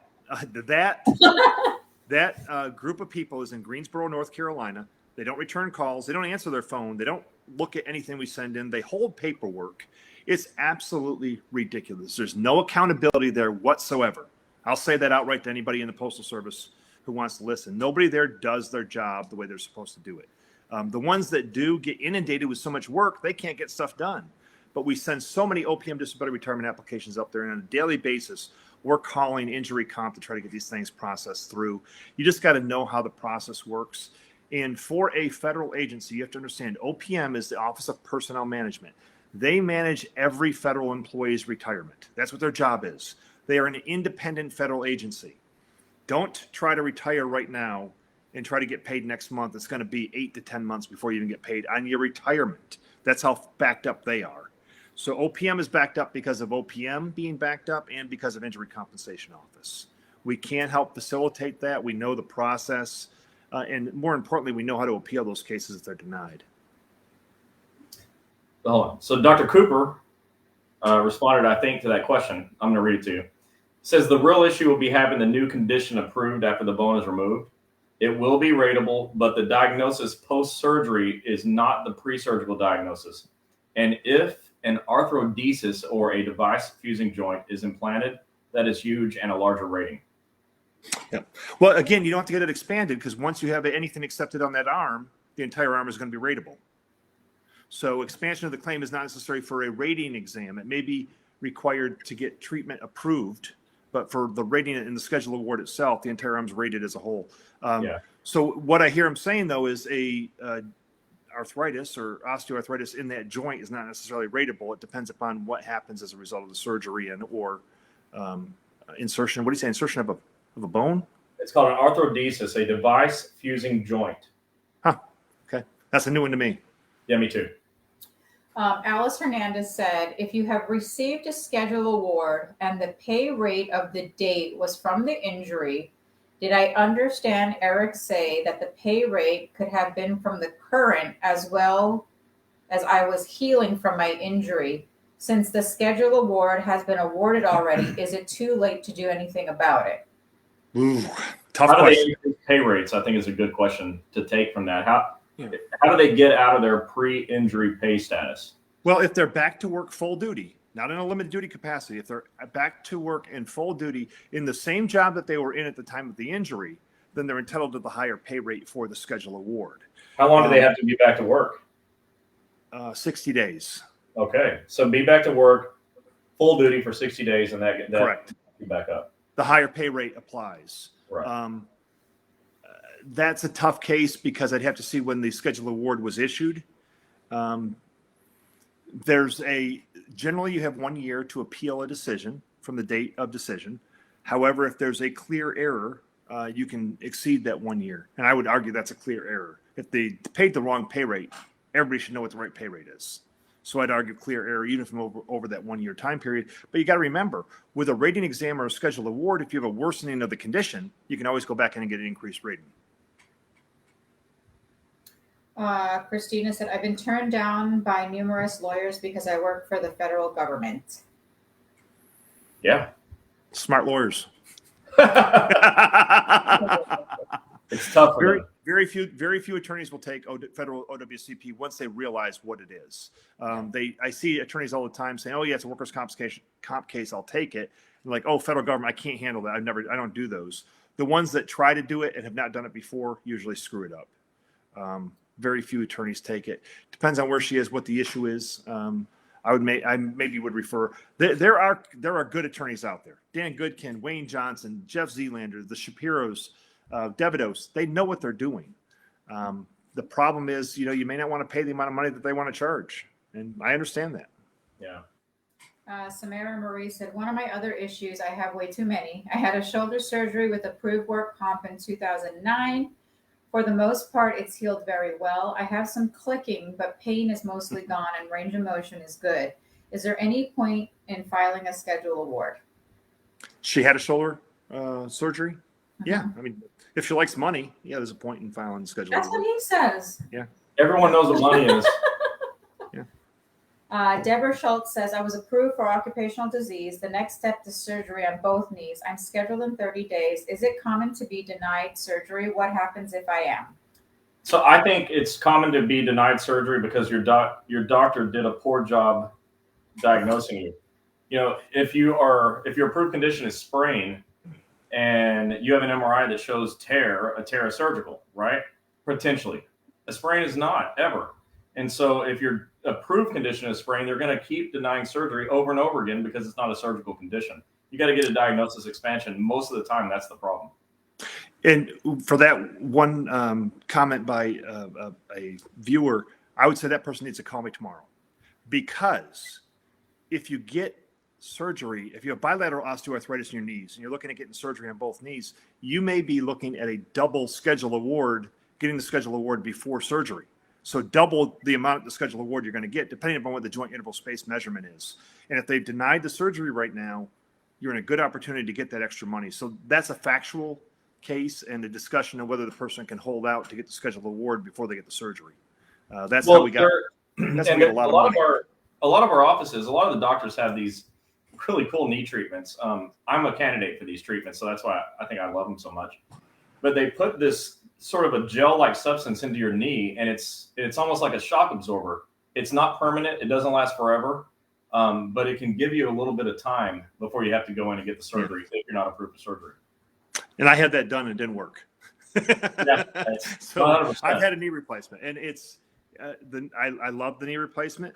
But I suffered for 2 or 3 years, and a lot of physicians, Chris and Ginny, you know this, won't give surgery to people because they're not old enough, or their body mass index is too high. There's reasons There's reasons it's contraindicated for you to receive the surgery, but it can be very financially beneficial to you if you have a discussion about that before you have the surgery. Once you have the surgery, you're locked in on what your schedule award is going to be. If you have the discussion beforehand, you might be able to double your money and then still get OWCP to pay for your surgery. You just have to put up with the pain for a little bit longer. That sounds good and good. Yeah. Okay. I know a lot of you guys are asking me a million questions on schedule awards. So what we're going to do, I'll talk to Eric, and sometime next month when he's free, another Wednesday night, we'll have him just come on and completely go over schedule award completely, from how you get one, what it takes to get one, and all of that, because I know he has a great topic on accidents. I know we talked to Eric about certain kind of insurance you guys need, and I want to get that out of the way real quick before we end. Good. So Eric, if you could talk a little bit about third-party accidents. Yeah, that's a good topic. And I had this issue in 2 separate cases today where the federal worker was injured severely as a result of the accident and was not carrying underinsured motorist coverage on their own car. The most valuable investment you can do as a federal worker, especially a postal worker who's using their own vehicle, even if you're not using your own vehicle, get as much possible coverage as you can in underinsured and uninsured motorist coverage. A lot of people out there on the street right now don't have any insurance at all. Your uninsured motorist would cover you in the case of an accident. A lot of people out there in the street have very minimal policy limits. I think Florida is $10,000 or $20,000. What is it, Gini? What's the minimum in Florida? 20, 10, 10. 10. So if you're in an accident with somebody with minimal policy limits and you have $50,000 in damages, the only amount you're going to get is $10,000 because that's all they have, and you have no UIM coverage. Get underinsured, uninsured motorists. It's cheap. Your agent is not going to push it because they don't make a whole lot of money on it, but it's the most beneficial insurance you can possibly have. Absolutely, bar none. What about policies that in the fine print says does not cover work-related accidents? Yeah, there's a lot of policies out there that say that now. You got to make sure if you're using your personal vehicle that you're going to be covered in the event of an accident using it for work purposes. You got to understand these policies have become more specialized because of Uber, because of Lyft, because of all these different purposes for which people are using their vehicles now. And the insurance companies have gotten smart on this, and they exclude so much. So you've got to have a conversation with your insurance agent on whether or not you're covered. What's that policy you can get, Chris? Is it rural carriers insurance or something? Your union people can tell you, but you've got to get that coverage in place. I've had so many cases where I get calls from the injured workers insurance company. We wanted to file a claim, and they say we have a specific policy exclusion for vehicle use for work purposes. You got to know your policies. Yeah. Well, we got to read the policies. I mean, people never read their policies. Lawyers don't read the policies. They have reduction clauses so that if the state allows it, you can reduce the amount that's paid by the at-fault party on your uninsured, underinsured motorists. I personally carry the maximum amount, $500,000 underinsured, uninsured motorists. Because if me or one of my family members is injured in an accident, it's not hard to get the $500,000 in damages anymore. It's just not. Yeah. So you want to have that coverage. You really do. And the two fatality accidents I've had this year so far, one had great policy limits, one had minimal policy limits. So this poor federal worker who was killed, the family got minimal policy limit damages. That's horrible.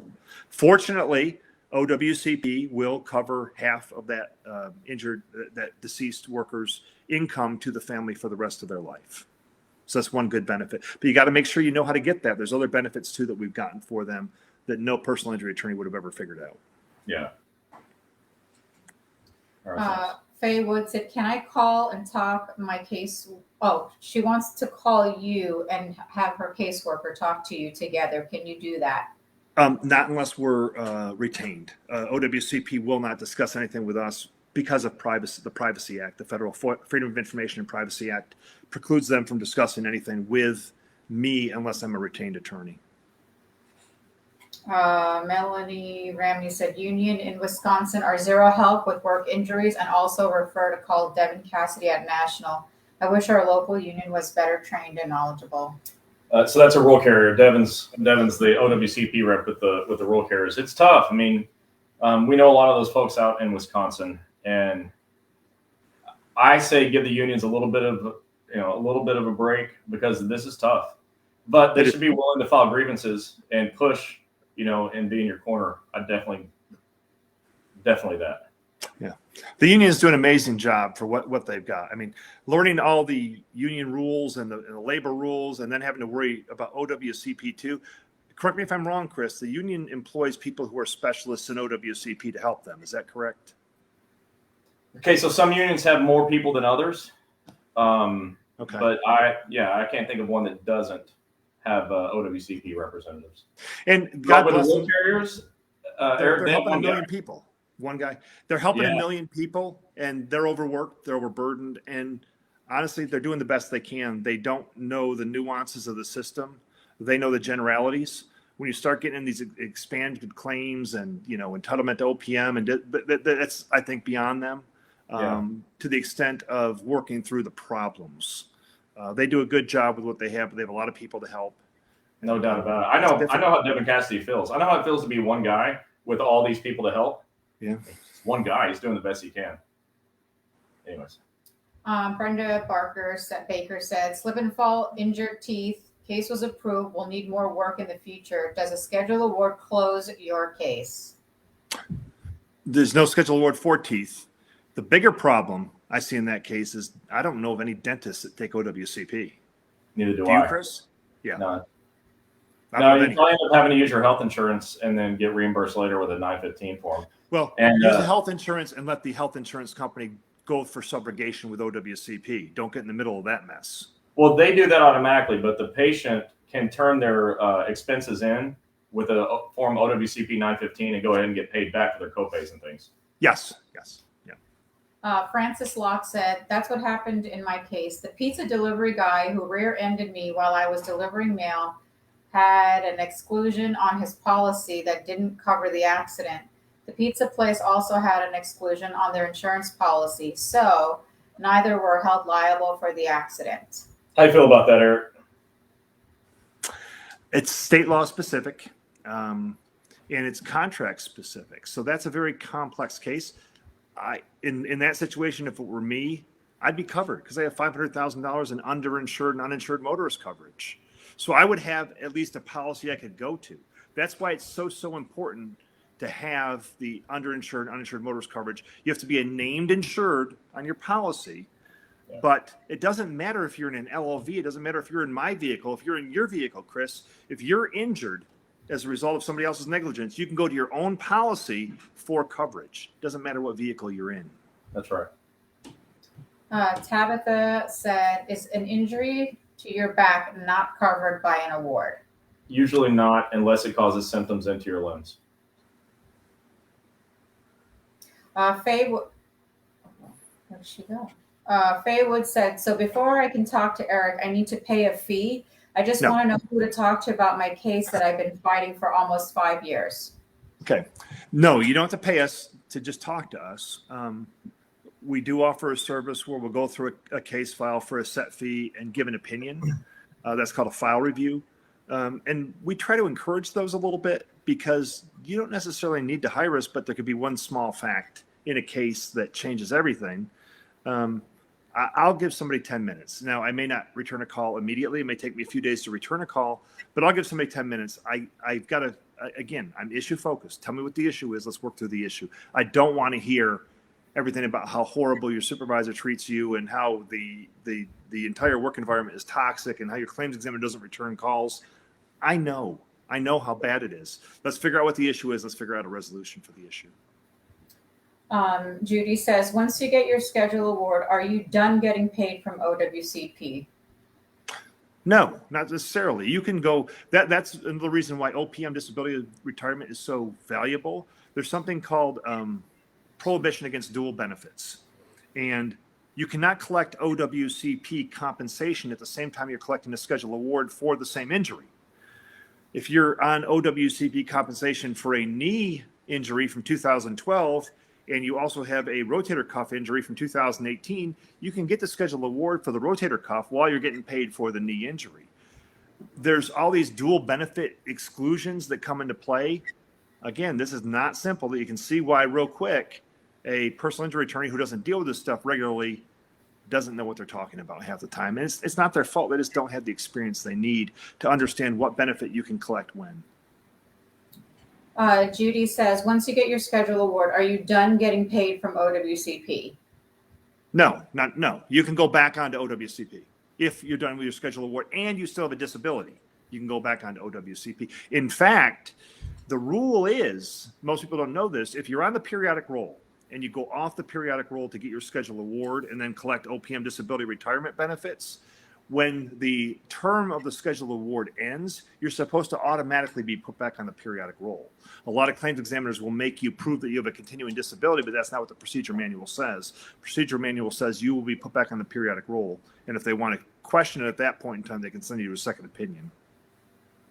Mike Joseph says, I thought at some point you said that we should get our MMI rating before we had any type of surgery. Once we have surgery, we could actually be in a better condition and therefore get less of a schedule award. It depends on what we're talking about as far as a schedule award. Specifically with respect to joint interval space measurements, if that's the basis for your schedule award, you're generally better off getting a schedule award before surgery. Because after your surgery, you don't have that deprivation of joint interval space measurements. A schedule award for a knee replacement is 25%. A schedule award for somebody with zero interval space measurements in their knees is 50%. That's why I say you get paid twice as much pre-surgery, if you've got 0 interval joint space measurements in your knee in one of 3 joints, lateral, medial, or patellofemoral is different, but lateral or medial joint measurement, you're going to get twice as much money than if you get the surgery done first. So a lot of people are asking this question in their head right now. Can I refuse surgery, get a schedule award, and then go get surgery after that? Yes. And let's say they have a surgery after it. Now they're way better than they were pre-surgery. Yeah. How much of their schedule award do they have to pay back? 0. Exactly. Yep. Connie says, can I contact Eric tomorrow if I have multiple issues and find out how much the consultation is, or do I need to ask my question here? Tell her to call the office. It may take call the office. Everybody just blow his office up tomorrow. Yeah, I'll tell you right now. We have a law clerk working for us this summer who's getting ready to start law school, and we've got a 3rd-year law student who's going to come to work for me next year when she graduates. So we've got help, and don't hesitate to talk to them. They understand what's going on, and they can narrow down things for me. If it's a technical issue they don't know the answer to, they're going to say, Eric, you need to make this return call. Deborah Gullich said, my sciatic nerve is causing pain down my buttocks and down my leg. Does that make it acceptable for a schedule award? My case is accepted. Potentially. Dr. Cooper? Or any of the doctors. Yeah, potentially. I mean, yeah. What's that? Patellofemoral? What's that? I've got one just like that right now up in Virginia. And we're just trying to get the lady paid all her back pay first, but we got her approved for OPM disability retirement. There's some really unique conditions that I see that these physicians diagnose, and it's a case by case basis. I can't say definitively whether you get a scheduled award or not, but there's a potential for it. Yeah.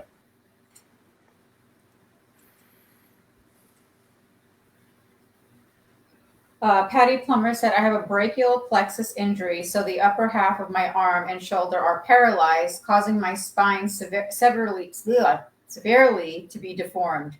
Need to see a neurospine surgeon. Current physician says that I have to wait until this is accepted as a consequential injury in order to seek treatment. Is there any way going around having to wait for it to be accepted before getting treatment? Yes. Use your insurance. Don't wait. While you're waiting for OWCP to get off their butts and approve that, you're getting worse. And when you finally get it approved, it's going to be more difficult to get the treatment you need. Use your insurance right now. Get the treatment you need, then go for the expansion. That's my go-to answer to anybody that has federal employees health benefits, FEHB. Use your insurance. And as soon as you get the diagnosis expanded, you'll be able to fill out that, just again, I'm saying this, OWCP 915 form and get the money back that you paid out of your pocket. And the insurances will deal with each other. Yep. The system is not set up for consequential conditions. I'm telling you that. We've been raising this issue with the director of OWCP, Chris Godfrey, and the powers that be, Mark Foley, and Adam Calandrello. They know this is an issue, and they're trying to work on a resolution for how we make application for a consequential condition. I think this year they'll have a new form for that. They don't yet, but they are trying to address it. So we appreciate that. We appreciate them listening to us and having dialogue with us about the problems we see that do help people. And we've gotten cases through the system that are helping everybody because they've changed the law, rightly so, to cover more cases that they didn't before.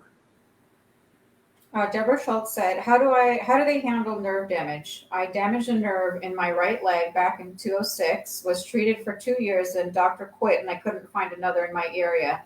So I simply lived with it. It happened on the job. Can I still go back and claim it? I'll never have surgery. It's a life injury. So you're also dealing with reporting. I mean, I guess it was reported on time. Did she indicate it was reported within 3 years? It's a 206. It needed to be reported on time, but then the other issue is missing deadlines on, appeals. There's a lot of landmines there. My question right there is, she's still working. Is there an aggravation of the condition? Because if she's still working, there's an aggravation. You can write it up as an aggravation, a new CA2 or CA1. So yeah, we got to know if she's still working. But that's a good answer. Patisse Lee said, I haven't received any money from OWCP. A lot of reasons that could be. Yeah. So you probably want to send us a message and somebody will give you a call from my side, and we'll walk you through it and see what the problems are. All right. Does anybody have any other questions for Eric so we could let him go sleep? I need a drink. I need a drink. Get him the bottle of water right there. Yeah. That's not the drink I want, Gini. Oh. Don't worry. This Margarita. Yeah. Beer. Beer is fine. I can't do this without having a drink. My mouth gets too dry from talking. All right, guys, this is the last question we're going to have Eric answer, and then Chris and I will be on for the last 30 minutes. Eric, what if you get a letter from Blue Cross Blue Shield Insurance saying they have turned over your injury to OWCP, but you need another surgery on the same condition, and OWCP won't approve the surgery? What do you do? Go to a federal injury center's doctor and get the claim. Yeah. There's corrected. something wrong. There's something wrong with that fact pattern. I've never heard of an insurance company turning something over to OWCP. That doesn't make sense to me. Blue Cross Blue Shield has a subrogation company called Rawlings that is all the time trying to get OWCP to accept these things. I need a little bit more. I need a few more facts on that one, Gini, to give a good answer. And then the last thing, this is a statement. It's from Joe Hain. My question is for Eric, is have you always been a genius?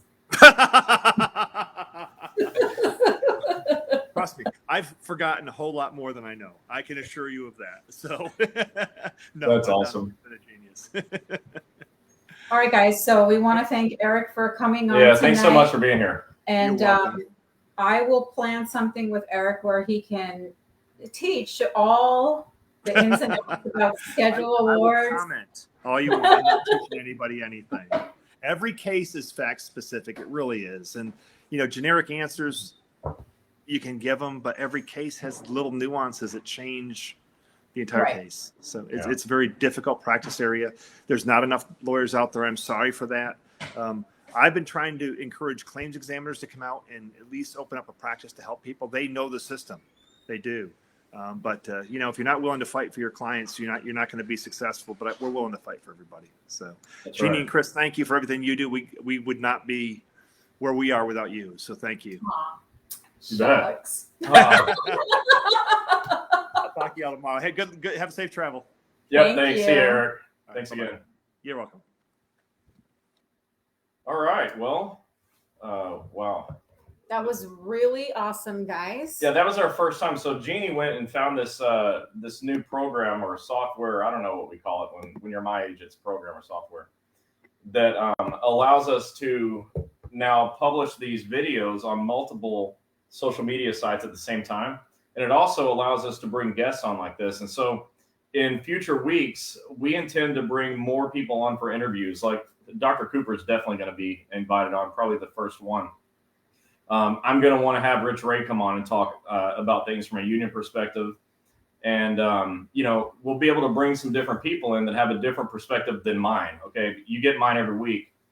So we'll start at least partially, 15, 20, 30 minutes, whatever you guys want, bring some other people on. So I'm open to your suggestions. If there are people that you want me to have on to interview, we will certainly bring them on as a priority. And I think this is really educational. I mean, I still learn things from Eric. Yes, we do. So like that, write a letter to your claims examiner and upload it by eComp. That's a great one. I wish I would have thought of it. Yeah. When your claims examiner won't get back to you, you say, I want to speak to a supervisor. And in writing, if you eComp it, they're required to review it. So that's brilliant. I wish I would have thought of it. So I know a lot of you guys were asking to make this shareable. So because we're not streaming from Facebook, I think you'll have to share it after the fact. I'm sorry it's that way. We're just trying to get as many social media areas because we're doing it on LinkedIn, we're doing it on Instagram, we're doing it on YouTube and Facebook. So we're trying to cover everything social media. That way you guys who doesn't have whatever can see it. And this way we have more people watching and trying to help more people.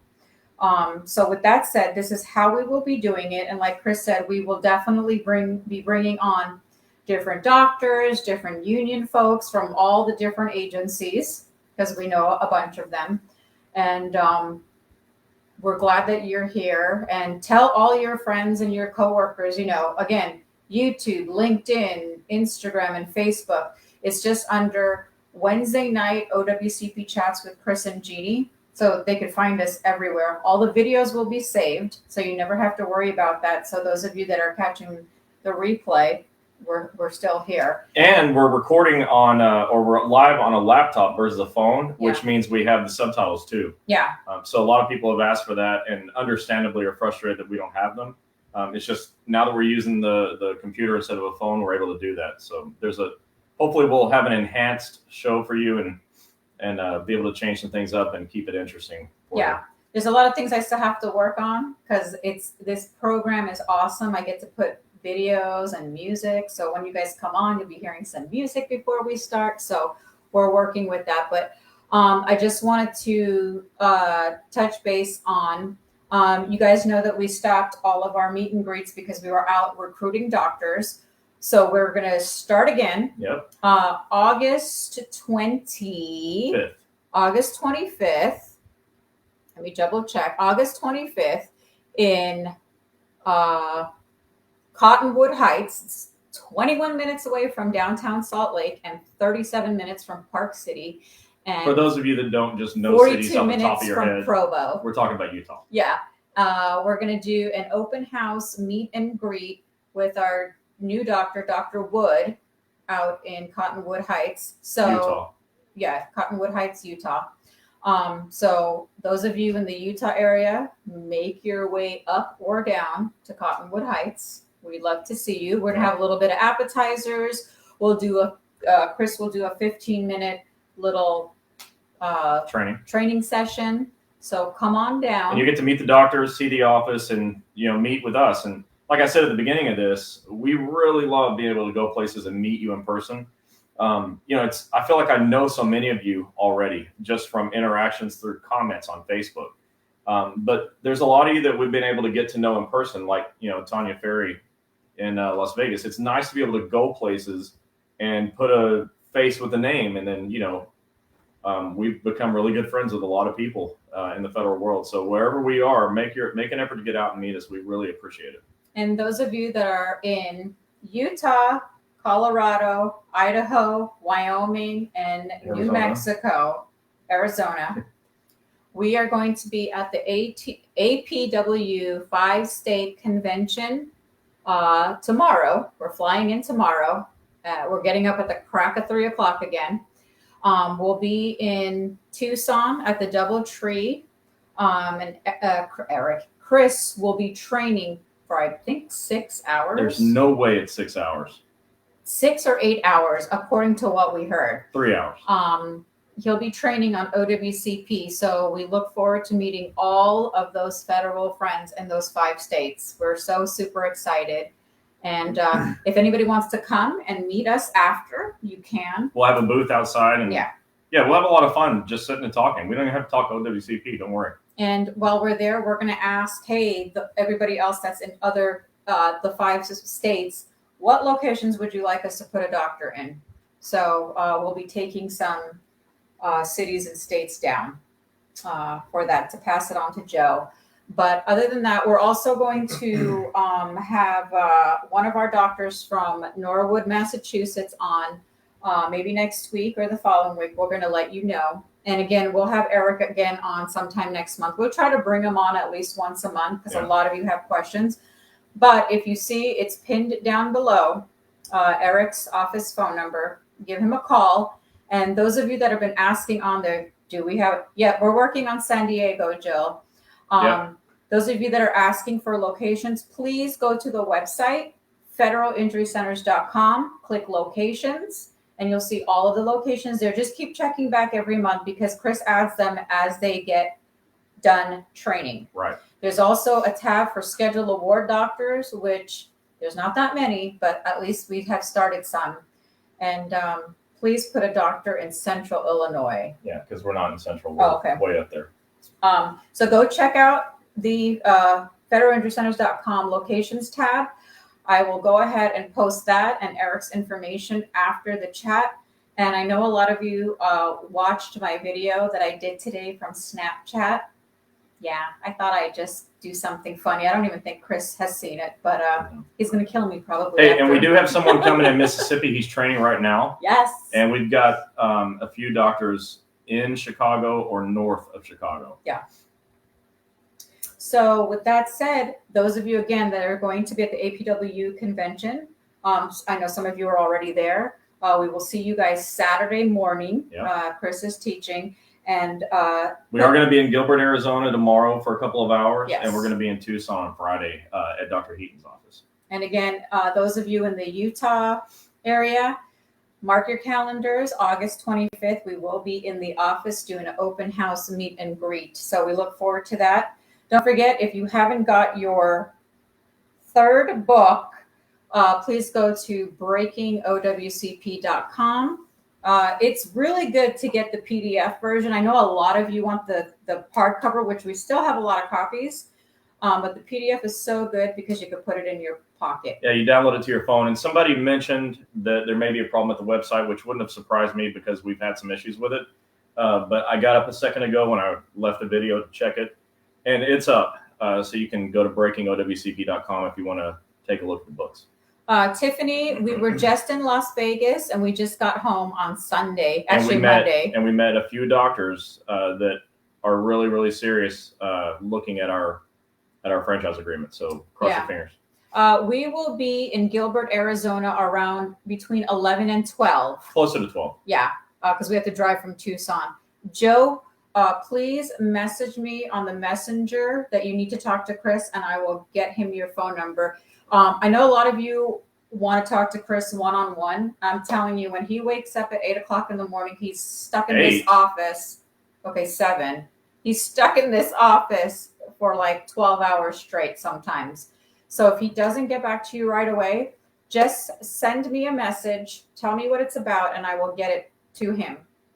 And the last thing before we say goodnight, please remember all the locations are trained. The ones that we have up, you can and should give the offices a call so they could answer your OWCP questions. All the questions that you guys are asking me on Messenger, I'm happy to answer them. But when I tell you, go ahead and call the office, you can call the office and ask any of those questions because they are trained to answer those questions. But if you're for any reason not satisfied with the responses, the answers, come back to us and let us know. That probably means I need to do some more training, and that's okay. It's a business just like yours that you're in. There's turnover in it. Mistakes happen. So when those things happen, I love that you guys let me know. So I tell everyone, if someone complains, that's a gift. Say thank you. Yeah. So I'm going to say thank you in advance. If you're having any problems, just let me know, because part of my job is to make sure they're doing their job right. Yeah. So any concerns, we don't say complaints, any concerns you have about any of the offices, you're welcome to message me. And on the messenger, I'm just letting you guys know, no one else sees your messages to us, just Chris and I. Yeah. Nobody else. So all your questions are kept safe with us. It's going to be tomorrow morning in Gilbert from 11 to 12, sometime in between there. And then we have to leave right after that, back to Tucson. But it'll be from 12 to 1 is when we'll be there. 12 to 1? 12. Okay. So 12 to 1 in Gilbert at Dr. Rue's office. I will go ahead and I'll post that after as well. But we won't be there for very long. So come on and we'll say hello. And then we'll be heading to Tucson. So if there's anybody in Tucson, we will be at Dr. Heaton's office after that. On Friday. So with that said, don't forget, phone number is 877-787-OWCP. Any questions that we missed, I apologize. We'll go ahead and get them answered. You can send them to the messenger on the Wednesday night OWCP chats page. Don't forget to click the follow button and tell your friends. If you're looking for locations, go to federalinjurycenters.com, click locations, as well as if you're looking for a schedule a ward doctor. And also if you're looking to get any of the books, PDF or hardcover, on the third book, go to breakingowcp.com. I know somebody said there was an issue with the website. Chris will look into that. No, it's working. Okay, so the website's working. But if you have a problem, like some people have an issue downloading, just make sure you don't leave the page too soon. There's sometimes one last button to click. But if you attempted to download it and it would not download, just send me a message and I'll email it to you. No problem. Yeah. And we will see you guys next week. We will actually be in Tallahassee that night. So the lighting might be a little off. And we're going to have Joe with us. So we'll have Joe with us on our chats. Next week. Yeah, next week. So thank you guys all again for coming on. We know we missed a few questions. We're going to get to them. And, we're very fortunate that Eric made the time for us to answer your questions. That was awesome. So thank you all again. And we hope you like this new way that we're streaming to spread the word. Yeah, if you got any tips on how to make it more fun, let us know. We love those things. So yeah. All right, so we're going to let you go. We've thanked you enough times, but one more time, thank you. All right, we'll see you next week. Thank you, guys. Good night. Bye.